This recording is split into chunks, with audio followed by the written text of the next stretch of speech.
नमस्कार दोस्तों, मसला ये है कि अब सुना है हजारों की तादाद में कंबाइन्स और आ रही हैं पंजाब से, और राजस्थान के किसान भी हमने देखा ट्रैक्टर ट्रॉली लेकर बॉर्डर पर पहुंचना जो है वो शुरू हो गए हैं। तो अब आप सोचिए, अगर हजारों की तादाद में कंबाइन और आ गई तो फिर दिल्ली को और जाम कर देंगे किसान। अभी यहाँ जो अगर हम चंडीगढ़ से दिल्ली की तरफ जाते हैं तो जो केएमपी है उससे भी आगे तक जो है किसानों की ट्रैक्टर और ट्रॉलियां खड़ी हैं। मतलब इतना लंबा ये काफिला है, और अगर वो कंबाइनें यहाँ पर आ जाती हैं तो मेरे को लगता है कि दिल्ली से लेकर पानीपत तक शायद किसानों की ट्रैक्टर ट्रॉलियां और कंबाइन ही नजर आएंगी। मेरे साथ इस वक्त सिंगू बॉर्डर पर हरियाणा के साथी बैठे हैं, इनके साथ बात करते हैं। सुना है जी कंबाइन आ रही है, फिर दिल्ली को तो आप और जाम कर देंगे। राजस्थान के साथी भी आपके साथ आकर बैठना शुरू हो गए हैं। हाँ जी, बिल्कुल करेंगे, दिल्ली को ही जाम करेंगे, क्योंकि नरेंद्र मोदी और अमित शाह जो अठधर्मी पर अड़े हुए हैं, हाँ। इन्होंने दुर्योधन और शुक्नी का रूप धारण कर लिया है। अच्छा। ये मान नहीं रहे जो किसान खेत में होने चाहिए था, आज इनकी गलत नीति के कारण सड़कों पर बैठा है। वैसे इसको अन्नदाता बोला जाता है, अन्नदेवता है, सबका पेट भरने वाला है। सरकार मोदी जी ने बड़े वादे किए थे किसानों पर, किसानों ने मोदी पर भरोसा किया था, भाई हमारी दुख तकलीफ ये नरेंद्र मोदी ही कर सकता है जो इतने बढ़िया विचार का है। लेकिन ये भी इतनी झूठ बोली कि किसान बर्बादी के कगार पर आ गया है।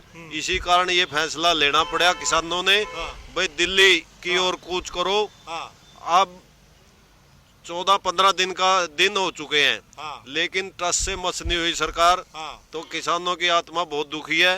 तो हम नरेंद्र मोदी से, प्रधानमंत्री से यही आग्रह करते हैं अब भी, भाई समय रहते इस मौके को संभाल ले, नहीं इसकी आपने बहुत बड़ी कीमत चुकानी पड़ेगी। क्योंकि अगर कंबाइन जो आने वाली है 14 तारीख तक दिल्ली में पहुंच जाएंगी, चारों तरफ उनको लगाएंगे कंबाइनों को और ट्रैक्टरों को, जो आवागवी का रास्ता है दिल्ली का बिल्कुल बंद हो जाएगा। दिल्ली के लोगों को सब्जी भी, दूध भी, पानी भी, सभी चीजें की जरूरत है। जनता की सुरक्षा के लिए ही बनाए जाते हैं ये, लेकिन जब जनता ही दुखी हो जाएगी तो ऐसे प्रधानमंत्री का बताओ हम क्या करेंगे। चलिए, बड़ी बातें बोली हैं इन्होंने। आप बताइए, पहले ही लाखों की संख्या में किसान यहाँ पर बैठे हैं। हरियाणा, पंजाब, यूपी के आ गए, राजस्थान के भी अब आपके साथ आ गए हैं, है ना।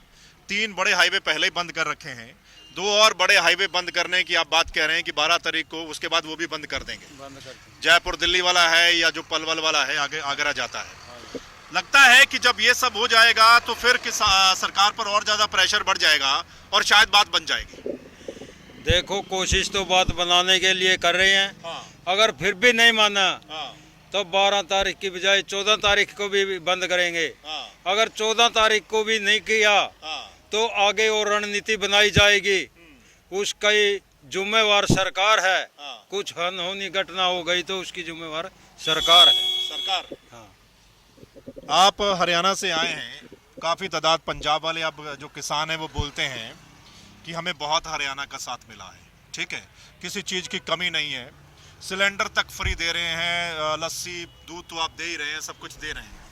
तो मतलब ये जो अब हरियाणा के किसान, पंजाब के किसानों के साथ हरियाणा का किसान आ गया है, राजस्थान का किसान अब आ गया है, वहाँ से यूपी का किसान आ गया है, तो आपको लगता है कि अब जैसे जैसे स्टेट आगे बढ़ते जा रहे हैं तो इसका असर पड़ेगा?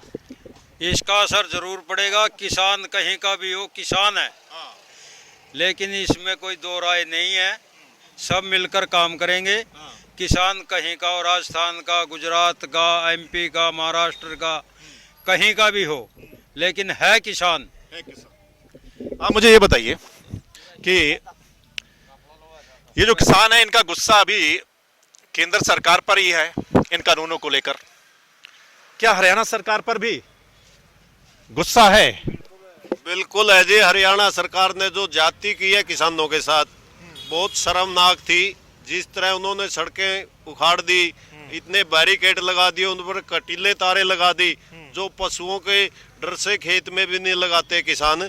और कानून भी है। अगर ये कोई कांटेदार तार लगाता है तो उसको सजा का प्रावधान है। ठीक है। मैं तो बल्कि सुप्रीम कोर्ट से भी निवेदन करता हूँ, जो हरियाणा के सीएम ने और प्रशासन ने किसानों के साथ दुर्व्यवहार किया है, उनके ऊपर केस डाल करके मुकदमा चलाया जाए और उनको अंदर किया जाए। क्योंकि जो भी किसान अपने हकों के आवाज उठाता है और सड़कों पर आता है तो उस पर तो सड़क अवरोध का कानून लगाकर उसको जेल में डाला जाता है। तो सरकार और प्रशासन पर क्यों नहीं, दोहरे कानून क्यों है हमारे देश में? इसलिए हम खट्टर सरकार, जो मनोहर खट्टर सरकार है, इसकी घोर निंदा करते हैं। जो हमारे पंजाब के किसान भाइयों के साथ उसने दुर्व्यवहार कराया, तो आने वाले समय में मनोहर लाल खट्टर को भी इसका बहुत सजा मिलेगी। क्योंकि आज सारे हरियाणा में इस चीज का विरोध है, किसानों में पूरा रोष है। साथ में दुष्यंत चौटाला जो कहता था भाई मैं किसानों का मसीहा हूँ, मैं अपने परदादे की तरह काम करूंगा मैं किसानों का, उस पर विश्वास किया हमारे किसान भाइयों ने और 10 सीटें दी। लेकिन उसने भी किसानों के साथ कुठाराघात किया है। उसको भी किसान आने वाले समय में गांव में नहीं घुसने देंगे और ये पार्टी का तो नाम लेने वाला ही नहीं बचेगा हरियाणा के अंदर। सुना आपने सिंगू बॉर्डर पर जो हरियाणा के हमारे किसान पहुंचे हुए हैं, उनका क्या कुछ कहना है। बड़ी बात यही कि हजारों की संख्या में कंबाइन आ रही हैं पंजाब से, और वो कंबाइन जब यहां पर एंटर हो गई और हाईवे कई बंद हो गए, जो 12 तारीख को बोल रखा है किसान यूनियन की ओर से, किसान नेताओं की ओर से, अगर ऐसा हो जाता है तो फिर दिल्ली और जाम हो जाएगी। तो फिर क्या सरकार पर प्रेशर और ज्यादा बढ़ेगा? फिर सरकार क्या बात मानेगी किसानों की? ये बड़ा सवाल है। इस पर आप अपनी राय जरूर दे दीजिएगा, इस बातचीत पर राय जरूर दे दीजिएगा कमेंट करके फटाफट, और इस वीडियो को शेयर भी कर दीजिएगा अगर आपको लगता है तो, ठीक है ना। और अगली अपडेट, अगली वीडियो किसान आंदोलन से जुड़ी, सिंगू बॉर्डर या टिकरी बॉर्डर से, अगर आप चाहते हैं कि वो भी आप तक पहुंचे तो फिर चैनल को लाइक सब्सक्राइब कर लीजिएगा। धन्यवाद, नमस्कार।